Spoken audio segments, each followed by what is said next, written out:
Welcome to Pizza Quest. I'm Peter Reinhardt, and I'm here with Chef Hye Kim of Miss Kim's Restaurant in Ann Arbor, Michigan. We're going to take a little bit of a veering today from pizza. We've been exploring in this season a lot of non-pizza themes because the bigger theme for Pizza Quest, as many of you know, have been with us from the beginning, is that it's not always about the pizza; it's about the quest. And the reason that I wanted to, spend some time with Hye is that she is doing something really extraordinary in Ann Arbor. It's all around her own Korean heritage and her Korean food, but she didn't start out as a Korean chef or a culinarian or anything. So she's had her own amazing journey, and that's what I want to hear about. So welcome, Hye, and thank you for being part of our show today. Thank you for having me. It's my pleasure. So I'll just do a quick setup and then I'm going to let you go because I would love for you to just tell us your journey.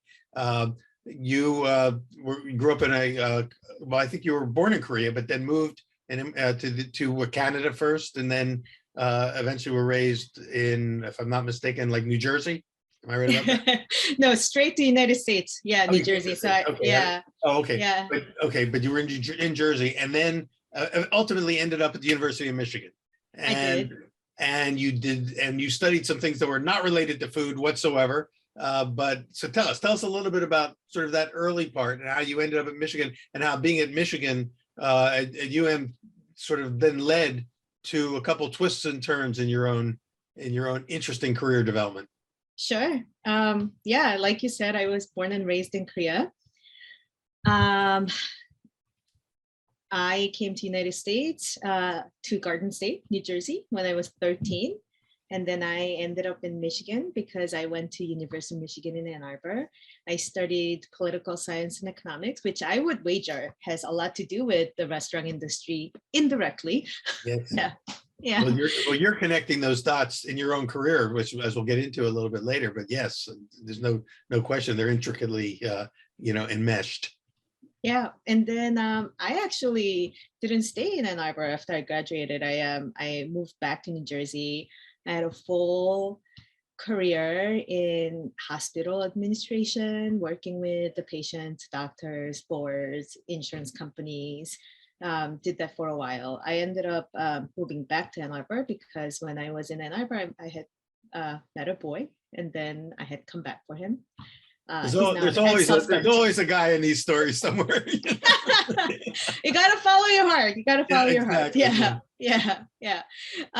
And then once I came to Michigan, that's when I sort of like took the opportunity to again, the theme is follow my heart. So to try something different. And then that's how I ended up in a food industry in general. And then like 10 years after, I have my own restaurant.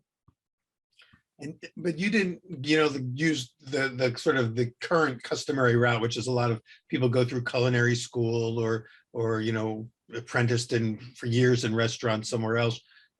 You pretty much, when I sort of look at your story, I view you as an intuitive cook, an intuitive chef, in that you figured it out. You figured a lot of these things out on your own. Of course, you had, I'm sure, some culinary nurturing at home with family recipes and heritage recipes and things like that. But you I think if I'm not mistaken, you ended up going to work at Atzingermans, which is an iconic food emporium in Ann Arbor. I put it up there with I don't know, Trader Joe's and some of the other iconic brands. Yeah, Buy Right in San Francisco comes to mind. Right. Yeah, Zabar's in New York City. Yeah. I mean, people equate Zingerman's with brands like that because they stand for something. And Zingerman's, is always since it's come into existence. And the last time I was in Ann Arbor and I was a young man, there was no Zingerman's. So, but it seems like it's been there forever. And I guess it's probably been there 30, 40 years, but that tells you how long it's been since I've been in Ann Arbor. But the thing is that Zingerman stands for quality ingredients, sourcing and finding really, amazing products that nobody else is finding, whether you get it through their mail order or you go to the mother house and shop. You ended up working there, right? And so did you get some of your formative training just working the counter at Zingerman's?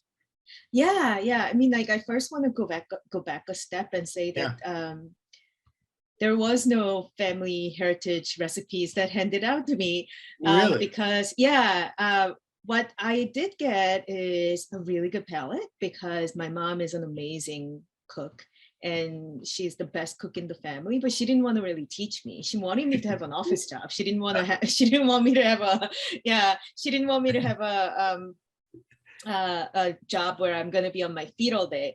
And more than office job, she wanted me to get married. And then Yeah. she was very confident that once I get married, I'll somehow magically figure out the cooking part. So she didn't bother teaching me, but I had a lot of practice eating. So which is a good place to start, Yeah, having a yeah. good palate. Yeah. That's So that's a good baseline for me. And then once I joined Zingerman's, I think you're absolutely right about their sourcing. And we talk a lot about farm to table and sourcing locally, but I think my education at Zingerman's is a bit different because you think about artisans as well as the land and the quality of the products that come from those artisans. So you can have, it's if you know about balsamic vinegar, this sort of oxymoron, but you can have locally made balsamic vinegar that's okay. uh-huh. But a true, real, high quality, amazing balsamic vinegar is made by families in Modena Yeah. from mothers that's been handed down generations. And then they do things in the way that they've learned from their family, and then perhaps making like intentional updates to it that does not interfere that much with the tradition. Mhm. So like working with Zingerman sort of gave me appreciation for that kind of work, that kind of like long range work, right? So it's not Yeah. an instant gratification kind of work. It's a really dedication to what they do. And it also gave me a good education on developing professional palate. Mhm. Um, Yeah. so a good example would be that like I did not grow up eating cereal. So when somebody's really excited about cereal flavor, it just kind of goes over my head. Uh-huh. But if I have a really good one, good cereal milk or soft serve or good peanut butter, even though I didn't grow up with it, I can recognize it because the the the education on artisanal products, processes, and then really being able to identify a well-made product came from working with Zingerman's and my experience there. It's interesting because, you know, a lot of people who are in the, sort of become foodies in the last few years. They take a lot of this information for granted. They feel like, oh yeah, it's obvious. It's, we should all know this. But when Zingerman started, it took companies like Zingerman's to bring that kind of knowledge to the American public. Back in 30 years ago, very few people thought about artisanal foods. They thought about or sourcing or what is true balsamic vinegar. I mean, we had to learn all of that. Now that's all now becoming part of our gastronomical growth curve here in this country, but we didn't grow up with that kind of growth curve. Maybe Right. in your generation a little bit more because you came into it through companies and like some of the other ones we mentioned who were part of bringing that knowledge and awareness. And then there's the food channels and all sorts of other media that has educated this country. You don't have to go to culinary school to learn these things. You can just turn on one of the food channels and get a crash course in all this now. But it's really a gift to this current generation that knowledge is so readily available, and you had to sort of absorb it, but you were lucky enough to absorb it at the counter at a place like Zingerman's where you could do tastings and things like that. Yeah, I think the currently it's almost like information overload. So it's a blessing that there's so much information readily available. But then if you don't know exactly what you're looking for, or Yeah. you are not sure what the standards are, where to start, then that could be really challenging. Um, but yeah, Yeah. Zingerman's provides some sort of guideline for that. That as you said that, it made me think that there was we went through a phase of discovery about food. There's all these aha moments, like, wow, I didn't know something could taste that good, or that there was a product, a cereal that could blow my mind, and all that kind of stuff. And everything was new and exciting. And now it's not so new and exciting. And you always have to, and yet people are always hungry for what's next, what's the next thing, what's the next big thing. And you start doing it when you say information overload. It's like are there new frontiers still left to discover? And I wonder, if your restaurant, Miss Kim, is essentially it grew out of a food cart that you had for a while where you were doing street food. You had phases that you went through to bring yourself to the point where you could open your own restaurant. What do you find today? Because now Miss Kim is, it's on the James Beard radar. It's becoming nationally known. It's becoming, significant. It stands for something. And I want to talk a little bit about what Miss Kim does stand for, because what it stands for is important to answer this question about like what's left, what can continue to get us excited about food as a sort of a discovery process. We say Pizza Quest is a journey of self-discovery through pizza, but really it's a journey of self-discovery, no matter what your metaphor, for the journey is. In your sense, probably you could say it's a journey of self-discovery through Korean food, but it's really more than that. Where do you see sort of the excitement that you're bringing to people when they encounter your food? Well, I think there's still so much to be discovered. And my way of my direction has been going like narrow and deeper. Like you dig deeper and deeper and deeper. And like more I look into Korean food, that I realize I know nothing. Like there's still so much to find. Yeah. And just like you said, the motivation behind it is very much self-discovery, right? Because I am in Michigan, away from large Korean American community, away from my mother's cooking. It did start out sort of like a way of looking for myself here and looking for my community here. And then it had evolved into something a little bigger, being able to find my identity in America as an immigrant. Yeah. And in order for me to do that, how do I do that? I need to know the story. Like, what is my story? And how does that connect to where I am? And how does that connect to the story of my my ancestors and generations? And it sounds really sort of like heavy, but it's really not. It's a lot of fun. Like if I go to farmers market, then I talk to the farmers who's been here for 100 years, whose family has been coming to the farmers market for 100 years, then I can sort of like, talk to them and see, like start imagining, like if my grandma was here and was talking to Carlene the farmer, what would she do? Would she barter? Would she like, pick Carlene's brain on how she cooks things and then like get ideas on how to buy Carlene's vegetables and then cook it at home? And so for me, it came down to really just being able to tell the story and then finding myself in it. And I think, one of my favorite writers, Roger Ebert, the great movie reviewer, film critic, and he has said that the more specific the story goes, the more universal it becomes. Yes. So I sort of feel that the more I dig deeper into this narrow path and look at my story, my ancestor story, immigrant story, it's a Michigan story, I just feel that it becomes more universal. And I think that's why I'm able to sort of like make more connections.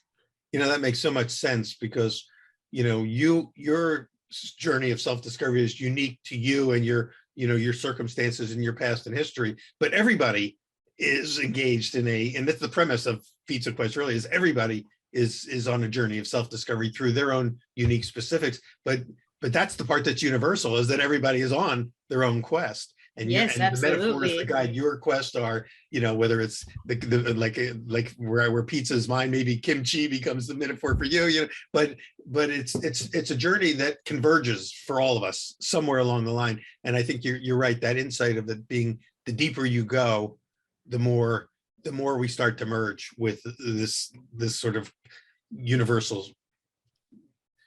We call them our kindred spirits, the other people that are on the same journey with us. So what have you discovered about yourself in your journey? Yeah. Knowing that it's a journey in process, it's a work in process, and I think that's good because that means you're still deeply engaged in it. The fire is still burning. Yeah. What are you finding?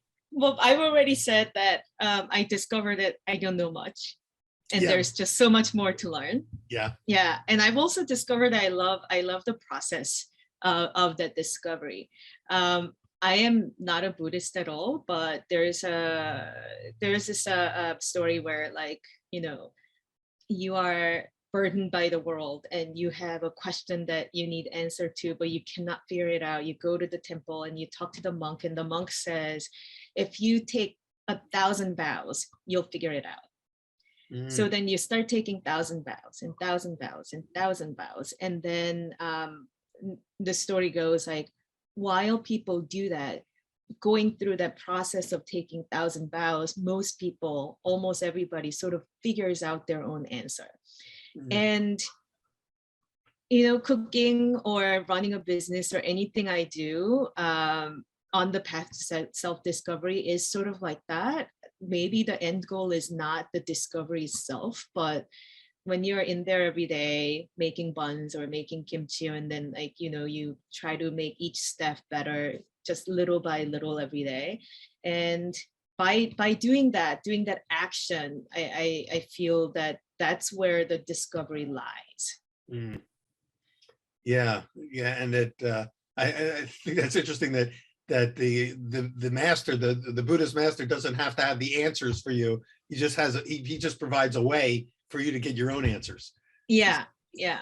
So you've been, and again, we all go through our 10,000 or 20,000 hours of doing something over and over again until we have these breakthrough moments or insights or become really good and masterful at them. Uh, what is it like? What are the things that you do then in order to, well, in order to have brought your restaurant into manifestation, into being? You know, what are the things that you have to do both each day and building up to it to make it Mm. happen? Well, I think you have to have a good balance of your daily challenges and, you know, trials and tribulations, and then, you know, keeping an eye on the big picture. So some of the big picture stuff that I do, I really love is I'm lucky enough to still really am fluent in Korean and read Korean. So and Korea still has huge interest in historical cooking.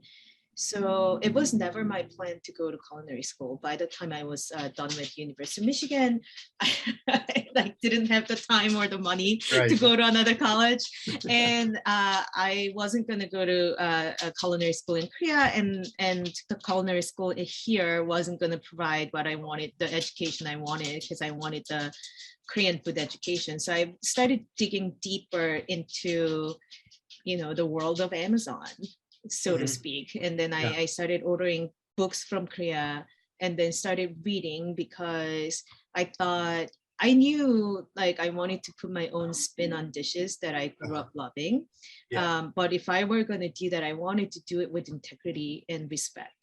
And in order for me to do that, then I wanted to understand the story of the dish. Like, it must have changed throughout the centuries and the years, and I wanted to know how it has changed, and understanding that story, and then also the story of people who made those dishes and enjoyed those dishes, made me feel like if I at least knew that, then I feel like I've earned a little bit of room to put a little like spin on that on my own. So like a lot of that work is thinking big picture on Korean food and Korean American food, that's not necessarily fusion.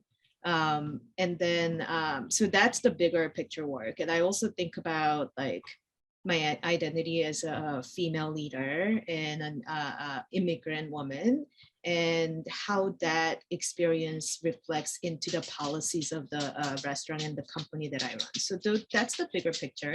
Yeah. Um, Because you do have that daily, political science background, and economics, and so you that's all weaved into your work. yeah, I mean, that's informed by my life experience, right? Because if your life is directly impacted and you feel it every day because you're on a student visa or you're out of status, then you are going to be aware more of, like, you know, legal implications on somebody. Or if you struggle with money, then you're going to be more aware of money. Yeah. So like for me, yeah, that comes into play in every decision I try to make for the restaurant. And then on daily basis, um, we have a very small kitchen. We have a very small crew, and staff shortages a lot. And I try to make sure the working environment is good and people are paid living wage and benefits. That's good for them, and it makes me sound really good. But also, if you don't do that, you don't get to keep people. If you don't have people, you don't have a restaurant. So it's That's also right. very Yeah. driven by self-interest as well. Well, yeah, and that's a big challenge, especially today. But before we go to break, and when we come back from break, I want to talk more about Miss Kim and the food you're serving there. But I did one before we break. I just wanted to ask you. I know that all the self-study, the books that you read, both in the source languages and everything else. Are there any books that you can recommend to our viewers and listeners that are written in English, even that would help them become more steeped in traditional Korean cuisine? And then when we come back, we'll talk about how traditional cuisine sort of reflects itself with the twists and turns that you've put on it to make it personally your cuisine. Okay, that sounds great. But just so before break, any books you want to throw out there for people to think about that were helpful to you? Yeah. Let's see. The Korean cookbooks are kind of tough because a lot of Korean cookbooks in English, until very recently, has been like a compendium of these are a whole bunch of Korean dishes you can try at home. Yeah. And so I would recommend one book, and that book is it's called I think it's called Beauty of 100 Korean Dishes, or something like that. It's readily available on Amazon, and it doesn't share that many stories, but it does have the most commonly beloved Korean dishes. What's good about the cookbook is that it is written by a woman whose job is to sort of standardize and document Korean food. So all the measurements are available in volume as well as weight. And there are often step-by-step pictures. So if you're thinking about cooking Korean food at home and approaching it, and you want sort of like a very straightforward, traditional Orthodox recipe, that's a good place to go. The translation is a little wonky, but because it's accompanied with the step-by-step pictures, it's a little easier to follow. So I think that one is really good. And then another one that I recommend is, it's actually recently come out, Korean American by Hye Kim. Yeah, I think that's a super interesting cookbook because it's sort of like validating the experience of Korean Americans and what we eat at home. As opposed to, there's a lot of stories of like, if I go to an Asian restaurant and it's not full of people who don't speak English and everything's under $9, then it's not authentic. So it takes sort of this like terror of authenticity that's tied to cheaper price away from it, and sort of it validates the experiences of Korean American people here and how delicious the food that we make here can be. That So I think those two books I'd recommend.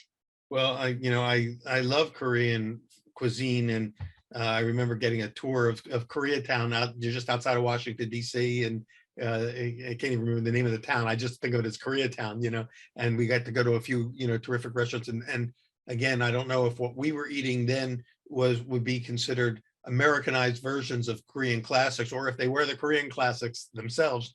But the food was, the flavors were just so vibrant and alive, and of course, I don't know, technically alive. I mean, all the living, the fermentation and the kimchi's and everything that was happening there was just, it was exciting. It was invigorating to eat food like that.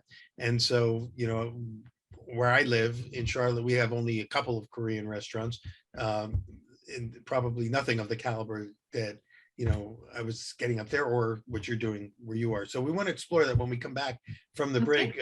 We're with Hye Kim, who is the founder, creator, the chef at Miss Kim in Ann Arbor, Michigan, and talk a little bit maybe when we come back about where you see all of this going in the future, and if you have any plans to do any writing of your own and kind of get this all down, in books for the next generation. Okay, so we'll be back in just a second. Thanks for joining us on Pizza Talk, and we'll be back in part 2. Welcome back to Pizza Quest, and I'm with Hye Kim. I'm saying it right, Hye, right? You spell it Hye, but Hye Kim of Miss Kim in Ann Arbor, Michigan. Tell me a little bit about Miss Kim. I mean, I know that we've talked about how you kind of made it your own, the twisted, but I was reading some of the menu items, and of course got me very excited when you got a Buddhist silken tofu soup. So there's a little bit of a shout out to that Buddhist tradition, even though you yourself are not, well, you wouldn't consider yourself a practicing Buddhist per se, but it seems like you want to honor those traditions, at the restaurant. Yeah. Yeah. So at Miss Kim, the food that we do, I say that it's inspired by our ancestors and our farmers. So it's very much rooted in like Korean culinary tradition and history, but it's also married with the Michigan farmers and produce. And a lot of it comes from like my studies into Korean food. So because I don't have a culinary degree at all, and I don't have I really like didn't have any classical training. I looked into books a lot, and I've mentioned that I thought I knew Korean food, but then the more I look into it, the less I feel that I know, and there's just so much to dig into. What I discovered was the diversity of Korean food. It's just there's just so many angles that you can go at it, and it's just unbelievable. So like Buddhist cuisine would be another one, and I found it really fascinating because Buddhist cuisine, like it's vegan, but it's a lot more than that. It's a philosophy in sustainability, because the waste is really not allowed, and it's a philosophy in local food. Everything needs to come from certain radius, either foraged or donated or farmed from the temple. So it's very local, and because it's local, it's also very seasonal.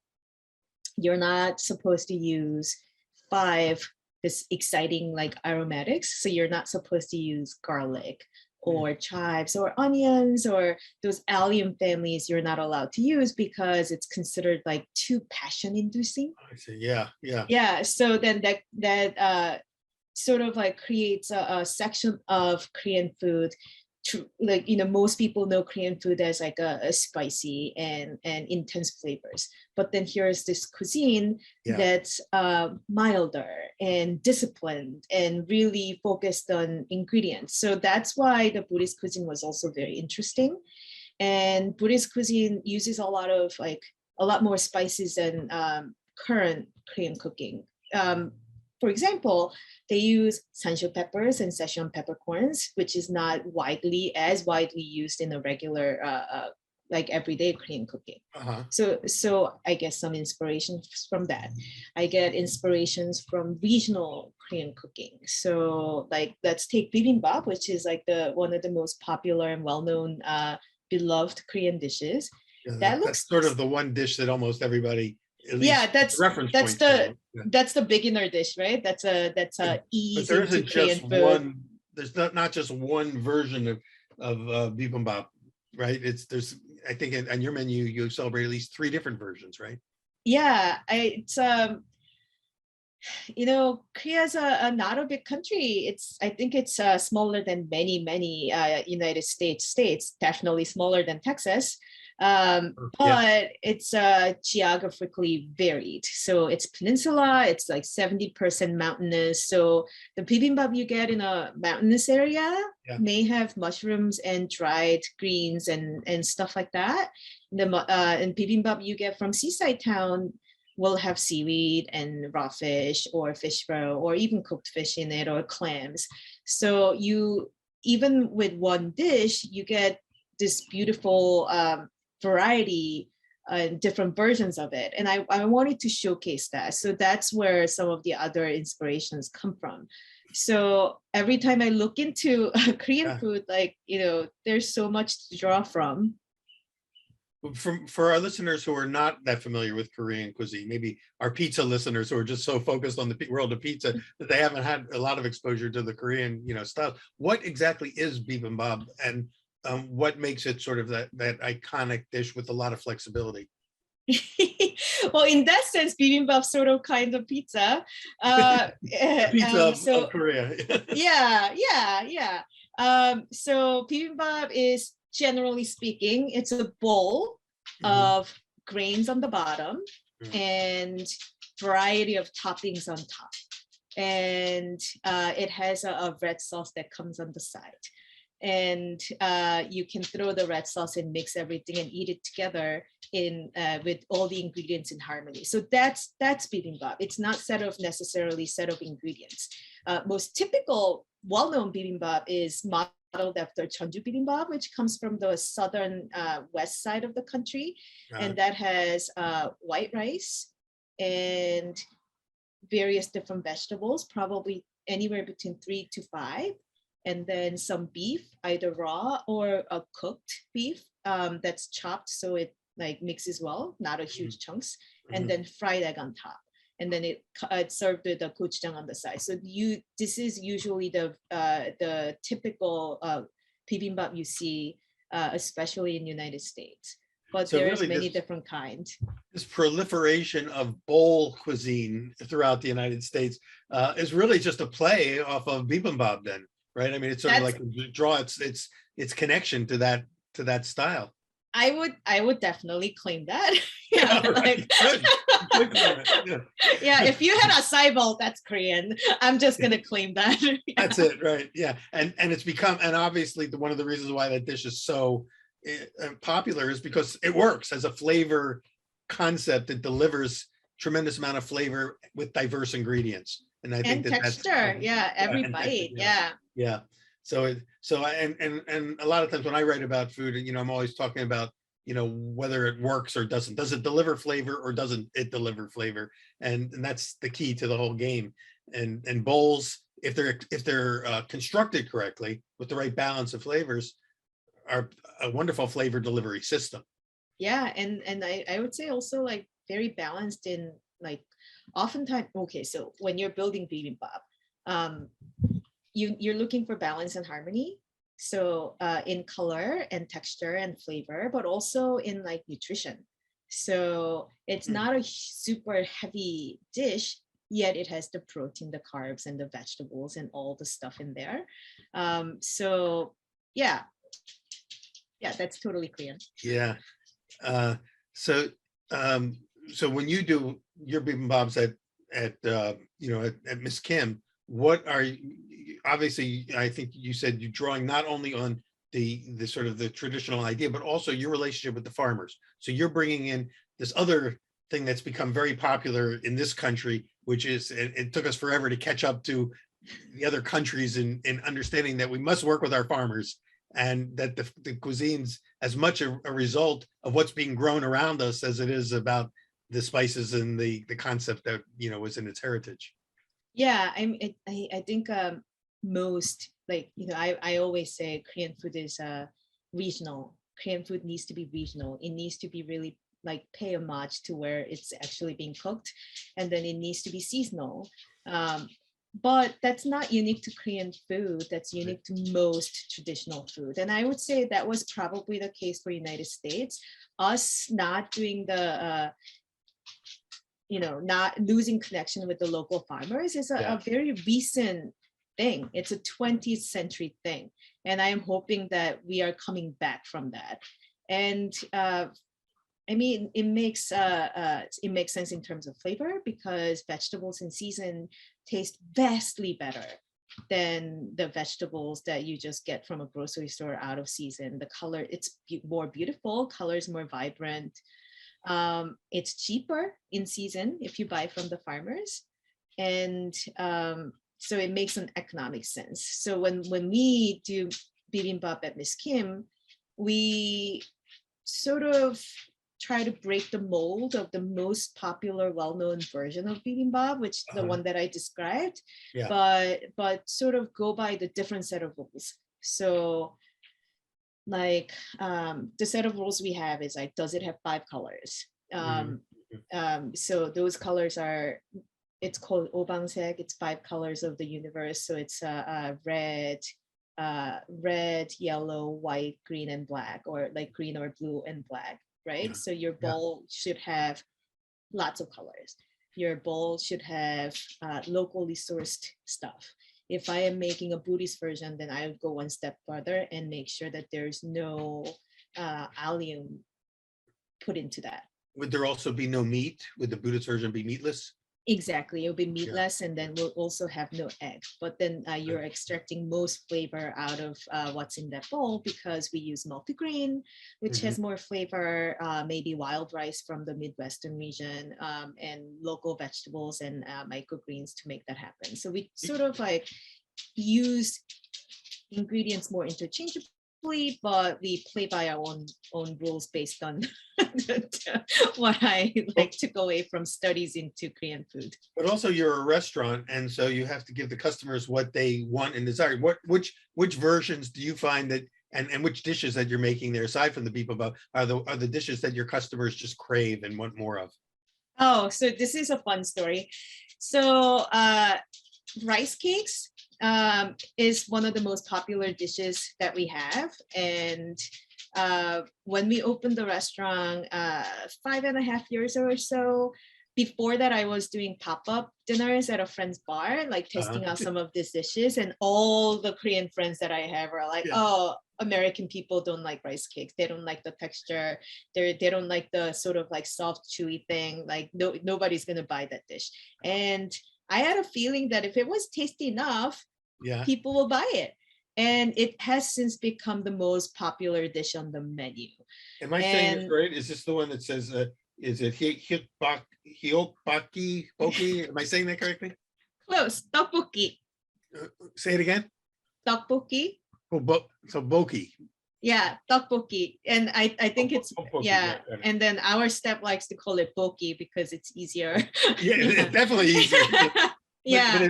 But it was described as being a royale style. Is what makes it a royale style. Oh yeah. So like most the most quintessential version is the ones that you can easily find on the streets of Korea. That's the basically rice cakes are like a cooked rice that's pounded and turned into like a stick shape, oftentimes like round batang shape. And then you sort of cook that down with some gochujang chili paste and some umami rich stock. And then you can sell that on the street, and it's really cheap and really available, and people love it. It's kind of like soul food. Is it crispy on the outside and soft and chewy on the inside, or is it not crispy? It is not the street version. It's just soft all around. If anything, like it reminds people of gnocchi. So if we've had like Italian gnocchi, that would be the texture. And I wanted to put this on the menu, but I wanted it to be a little different. And so I thought the texture needed to improve, because the original, like if you look at the history of that dish, it didn't always have gochujang in it. And it wasn't always a braised dish where it sits in a sort of sauce for a long time. It was a saute dish that was soy sauce based with lots of different ingredients that had a lot more vegetables in there. So I created the version that's inspired by the streets version, street food. And because I actually like the even cheaper version of that dish, where it's just skewered rice cake that's deep fried, so it's crispy on the outside and soft and chewy inside. I think that's what I think Americans really go for, that concept of the crisp and chewy both. Oh yeah, I think Koreans as well.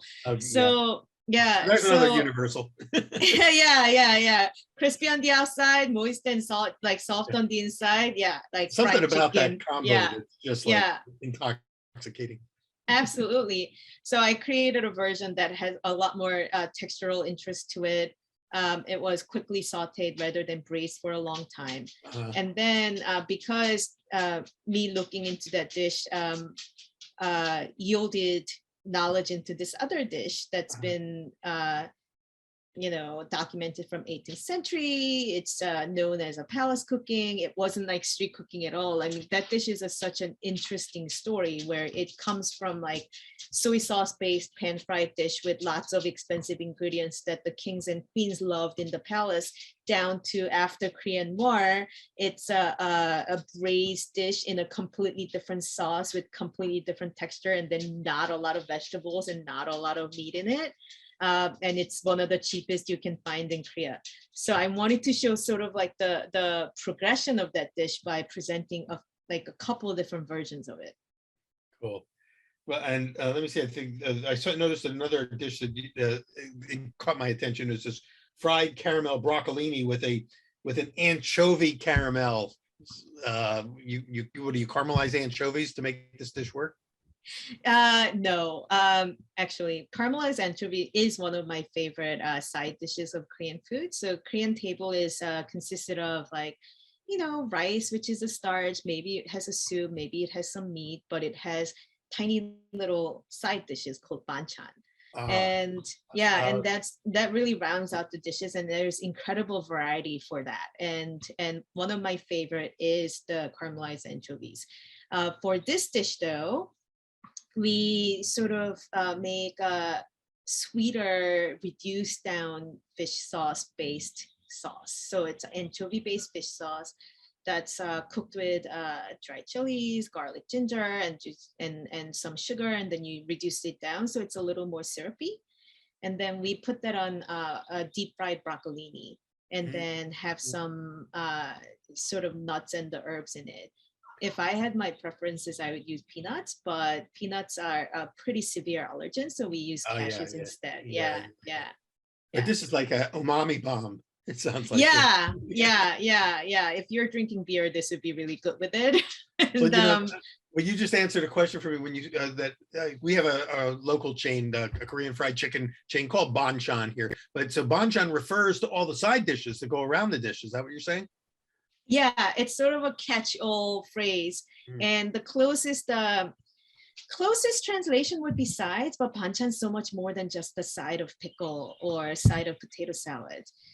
One of the challenges that I had coming from sort of like a eater of Korean food, that's especially homemade Korean food, to like a professional Korean American chef, is being able to translate what I grew up with onto a table where people can understand. And banchan is a tough thing to translate because it takes so much energy, so much labor, and oftentimes it's considered like a throwaway dish. And one thing that banchan does for Korean table, besides making it really bountiful and welcoming, is that it gives a lot of autonomy to the diner. Banchan often almost always has kimchi or some sort of pickled vegetables.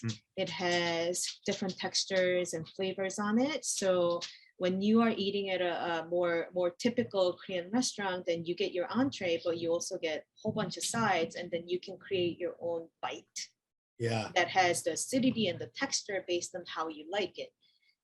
But if you're running a restaurant and you have audience who may not be interested in having that many things on the table and pay for it, or you have an audience who just wants to have a plate and then eat that, then it is my job as a chef to make sure that that plate has all the elements that banchan would normally provide.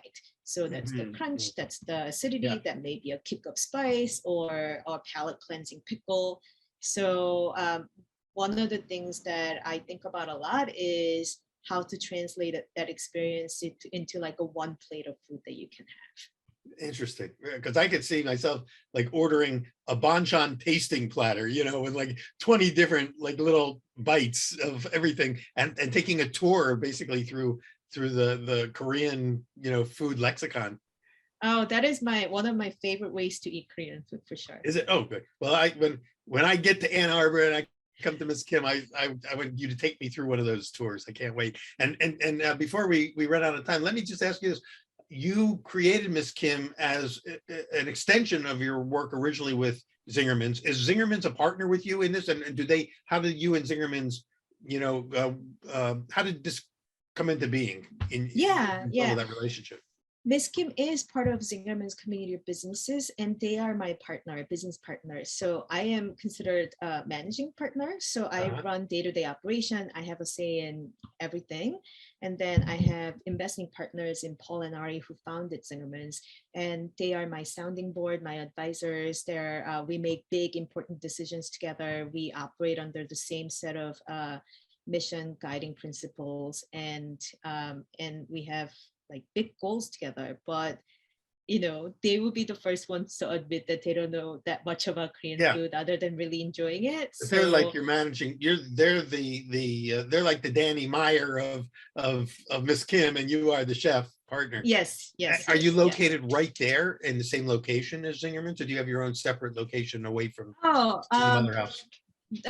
the Zingerman's businesses are all over Ann Arbor and Ann Arbor vicinity, like Dexter area, and we're all sort of like our own little spots. But my place happened to be just 2 blocks away from the delicatessen. So if you ever come over, I'm gonna feed you Reuben with the most amazing rye bread, and I want to make sure that the Russian dressing's like dripping over your arm, and you're stuffed. And then once you digest that, we're gonna go to my restaurant and have some Korean food. I would not go to Zingerman's without getting a Reuben, that's for sure. Oh gosh. Well, Jihye, this has been really, fun and exciting for me. And thank you so much for sharing, your story, your knowledge. Congratulations on your success. I know that your reputation, the reputation of Miss Kim is extending now beyond Ann Arbor, or maybe people are coming to Ann Arbor just mainly to experience your food, which is, quite a tribute to the work you've done. And one of the things that I love also is how organically it all came into being. It wasn't from some master plan. It evolved over time through your experience and essentially connecting the dots of your own personal journey to manifest something that's uniquely both a traditional Korean restaurant and also a uniquely Jihye Kim restaurant. That's a one of a kind. So congratulations on all of that. Oh, and I did say I was going to ask you, any plans to write a book of your own? I would love to have a either cookbook or something like book on Korean food. Yeah. I think that would be just a dream. Yeah. Well, let me know when you're ready. I'd be happy to help you get it off the ground and connect you with whoever you need to make it happen. Although I think with all the people there, especially the Zingerman's team, they're about as connected as you can get. But if I could be of any help to get your voice out there, we'd love to have you be a part of it.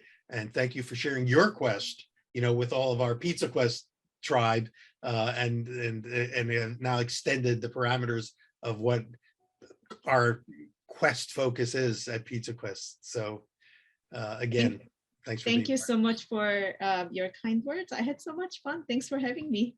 My pleasure. We'll look forward maybe to getting you back again. I've got to look for, I'll be talking to Jeff and Brad, my partners at Pizza Quest, and see how can we get back on the road again and include Ann Arbor in this swing. So, because it's been a long time. Yes, please come. Please come. I'd love it. Love it.